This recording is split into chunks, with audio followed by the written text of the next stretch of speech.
അസ്സലാമു അലൈക്കും വറഹ്മത്തുള്ളാഹി വബറകാതുഹു. അൽഹംദുലില്ലാഹ് അസ്സലാത്തു വസ്സലാമു അലാ റസൂലില്ലാഹ് വഅലാ ആലിഹി വഅസ്ഹാബിഹി അജ്മഈൻ വബഅദ്. ആരാണ് മുഖ്യമന്ത്രിയാവേണ്ടത്? വളരെ ചൂടേറിയ ചർച്ചകൾ നടന്നുകൊണ്ടിരിക്കുകയാണല്ലോ. ഈ സമയത്ത് ചിലത് പറയുവാൻ ഉദ്ദേശിക്കുകയാണ്. ആരും ധരിക്കേണ്ടതില്ല ഞാൻ ചർച്ച ചെയ്യാൻ പോകുന്ന വിഷയം വി ഡി സതീശനാണോ, അതല്ല രമേശ് ചെന്നിത്തലയാണോ, അതല്ല കെ സി വേണുഗോപാലാണോ, അതല്ല മറ്റാരെങ്കിലുമാണോ മുഖ്യമന്ത്രിയാവേണ്ടത് എന്ന ഒരു ചർച്ചയാണ് ഞാൻ നിർവഹിക്കാൻ പോകുന്നത് എന്ന്. ഒരിക്കലും അങ്ങനെയല്ല. എന്നാൽ മഹാത്മാഗാന്ധി പറഞ്ഞ ഒരു വാചകമുണ്ട്.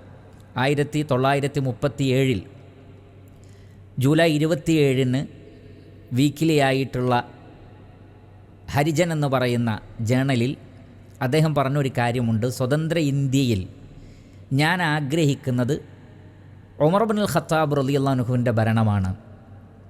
ഇന്ത്യ രാജ്യത്ത് അദ്ദേഹം ആഗ്രഹിക്കുന്നത് അബൂബക്കർ സിദ്ദീഖ് റളിയല്ലാഹു അൻഹുവിനെ പോലെ ഉമർ ഇബ്നുൽ ഖത്താബ് റളിയല്ലാഹു അൻഹുവിനെ പോലെയുള്ള ആളുകളുടെ ഭരണമാണ് എന്ന് മഹാത്മാഗാന്ധി പറയുന്നുണ്ട്.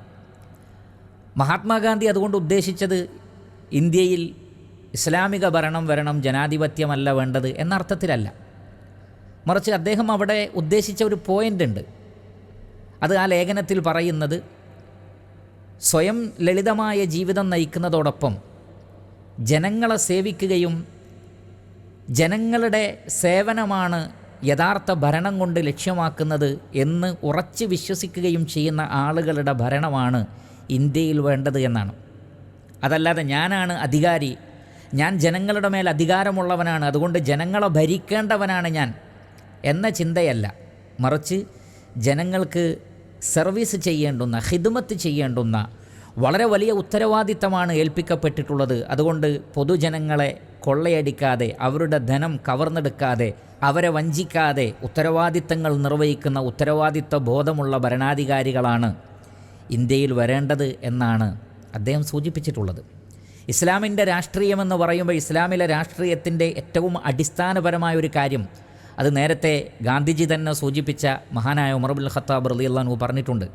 അദ്ദേഹം പറഞ്ഞത്, വല്ലദീ ബഅസ മുഹമ്മദൻ ബിൽ ഹഖ് ലൗ അന്ന ജമലൻ ഹലക ദിയാഅൻ ബിശത്തിൽ ഫുറാത്തി ഇന്നി ഖശീതു അൻ യസ്അലല്ലാഹു അൻഹു ആലൽ ഖത്താബ്.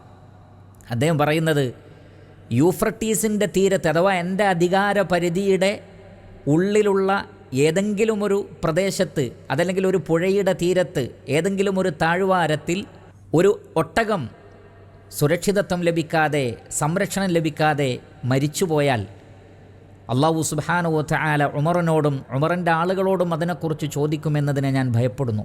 അഥവാ അതിലൂടെ ഉമർ ഇബ്നുൽ ഖത്താബ് റളിയല്ലാഹു അൻഹു ഉദ്ദേശിക്കുന്നത്, തൻ്റെ പരിധിയിലുള്ള, അധികാര പരിധിയിലുള്ള ഏതൊരു പ്രദേശത്തും ഒരു മനുഷ്യൻ മാത്രമല്ല, ഒരു മൃഗം പോലും തൻ്റേതായ ഉത്തരവാദിത്തമില്ലായ്മ കൊണ്ടോ തൻ്റെ അശ്രദ്ധ കൊണ്ടോ അവർക്കൊരു നാശമോ നഷ്ടമോ മരണമോ സംഭവിച്ചാൽ അല്ലാഹു സുബ്ഹാനഹു വ തആല തന്നെ ചോദ്യം ചെയ്യുമെന്നുള്ള ആ ഒരു ഭയപ്പാട്, മരണാനന്തര ജീവിതത്തെ സംബന്ധിച്ചുള്ള ഒരു ഭയപ്പാട്. അപ്പോൾ ഈ ഒരു ഉത്തരവാദിത്ത ബോധമാണ് ഭരണാധികാരികളിൽ ഉണ്ടാവേണ്ടത്. അങ്ങനെ ജനങ്ങളെ സേവിക്കുകയാണോ വേണ്ടത്, ജനങ്ങളോടുള്ള ഉത്തരവാദിത്തം നിർവഹിക്കുകയാണോ വേണ്ടത്? ഇന്ത്യയിൽ അതല്ലെങ്കിൽ ഏത് സ്റ്റേറ്റിലാണോ ഭരണം ലഭിച്ചിട്ടുള്ളത്, ആ സ്റ്റേറ്റിലെ മൃഗങ്ങളടക്കമുള്ള സകലതിൻ്റെയും ഉത്തരവാദിത്തം ഞങ്ങൾക്കുണ്ട് എന്ന് ചിന്തിക്കുന്ന ഉത്തരവാദിത്ത ബോധമുള്ള ഭരണാധികാരികളെയാണ് നമുക്ക് ഏത് നാട്ടിലും വേണ്ടത്. ഇന്ത്യയിലും കേരളത്തിലുമൊക്കെ തന്നെ നമുക്ക് വേണ്ടത് അതാണ്. അത് ആര് തന്നെയാണെങ്കിലും അവർ നിർവഹിക്കേണ്ടത് ഈ ഒരു ഉത്തരവാദിത്തമാണ്. നമുക്കറിയാം, UDF വമ്പിച്ച ഭൂരിപക്ഷത്തോടുകൂടി ഈ തെരഞ്ഞെടുപ്പിൽ വിജയിച്ചിരിക്കുകയാണ്. ഇതേ ജനങ്ങൾ തന്നെയാണ് കഴിഞ്ഞ തെരഞ്ഞെടുപ്പുകളിൽ LDFനെ വിജയിപ്പിച്ചിട്ടുള്ളത്.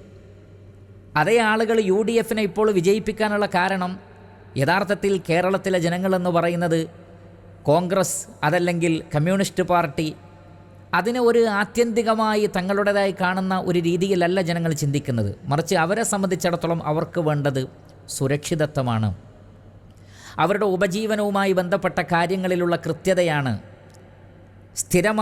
സ്ഥിരതയുള്ള നന്മ നൽകുന്ന ഭരണമാണ്, പക്ഷപാതിത്വമില്ലാത്ത, വർഗീയതയില്ലാത്ത, ആ നിലക്ക് ജനങ്ങളെ വിഭജിക്കാത്ത ഭരണാധികാരികളെയാണ് അവർക്ക് വേണ്ടത്. അവർ വർഗീയതയല്ല ആഗ്രഹിക്കുന്നത്, ജനങ്ങളെ ഭിന്നിപ്പിക്കുന്നത് അവർ ആഗ്രഹിക്കുന്നില്ല. അതേ സന്ദർഭത്തിൽ അവർക്ക് നിർഭയത്വം നൽകുന്ന, അവർക്ക് സുരക്ഷിതത്വം നൽകുന്ന, അവരുടെ സമ്പത്തിനും ആരോഗ്യത്തിനും അഭിമാനത്തിനുമൊക്കെ പവിത്രത കൽപ്പിക്കുന്ന, ജനങ്ങളെ മാനിക്കുന്ന, ജനങ്ങളെ ബഹുമാനിക്കുന്ന നല്ല ഭരണം വരണം. അത് അവർ മാറി മാറി പരീക്ഷിച്ചു കൊണ്ടിരിക്കുകയാണ്. ആരാണ് ഞങ്ങൾക്ക് ആ നിലക്കുള്ള ഒരു ഭരണം നൽകുന്നത്? അപ്പോൾ ഈ ഒരു കാര്യം ഭരണാധികാരികളായ അതല്ലെങ്കിൽ പുതുതായി തിരഞ്ഞെടുക്കപ്പെടുന്ന ആളുകൾ ചിന്തിക്കണം. അവർ മനസ്സിലാക്കേണ്ടത് ജനങ്ങൾ എല്ലാ അർത്ഥത്തിലും കമ്മ്യൂണിസം ഒഴിവാക്കിയിരിക്കുന്നു, LDF ഇനി അവർക്ക് വേണ്ട, അതുകൊണ്ട് എല്ലാവരും UDF ആയി അല്ലെങ്കിൽ കോൺഗ്രസ് ആയിരിക്കുന്നു എന്ന് ധരിക്കരുത്. മറിച്ച് ജനങ്ങൾ കരുതുന്നത് അവർക്ക് നല്ല ഭരണം നൽകുന്നത് ആരാണ്, അതാണ് അവർ ചിന്തിക്കുന്നത്. അവർ വർഗീയത ഇഷ്ടപ്പെടുന്നില്ല. ഈ ബോധം തിരഞ്ഞെടുക്കപ്പെട്ട ആളുകൾക്കുണ്ടാവട്ടെ.